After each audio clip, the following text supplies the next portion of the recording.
When I was a kid, my grandfather told me stories about a strange man in the woods. I wish I believed them. When I was a kid, my grandfather used to tell me strange stories about the forest behind his house in West Virginia. He called it the Hollow, a shadowy stretch of land that seemed to swallow sound. Even in the brightest daylight, it felt unnaturally dim, the canopy above weaving an oppressive quilt of leaves and branches. Grandpa would sit in his creaky rocking chair, pipe smoke curling around his head, and tell me tales about the strange things he'd seen.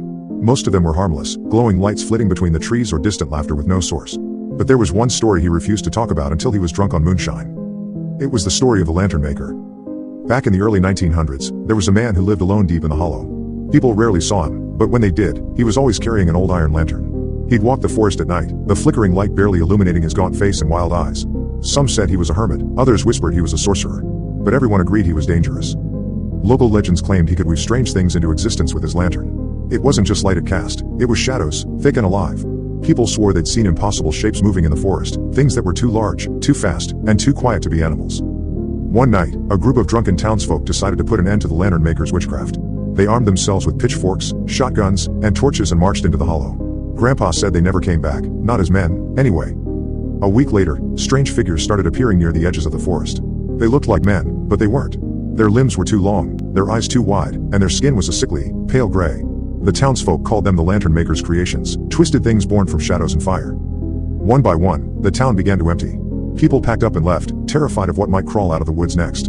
Eventually, only Grandpa's family stayed, too stubborn to leave the home they'd built with their own hands. But one night, Grandpa saw him. He was just a boy, lying awake in bed when he heard the faint sound of wings. Not the flutter of birds or bats, but a deep, leathery whoosh that made his chest vibrate.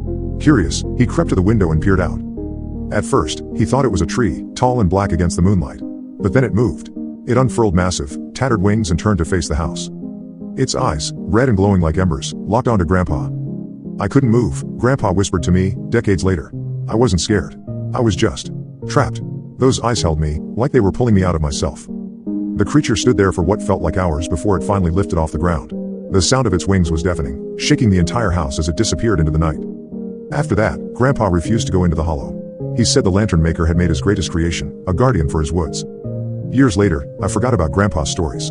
I grew up, moved to Chicago, and only visited him a handful of times before he passed. But recently, I had to return to West Virginia to settle his estate. The old house was in worse shape than I remembered, creaking with every step, the walls peeling like dead skin. The hollow hadn't changed, though. It was still there, dark and quiet as ever. Something about it drew me in, the way it always had when I was a kid. On my last night there, I decided to take a walk into the woods. I don't know why, nostalgia, maybe, or a foolish desire to prove to myself that Grandpa's stories were just that, stories. I brought a flashlight and a knife, feeling absurdly brave as I wandered deeper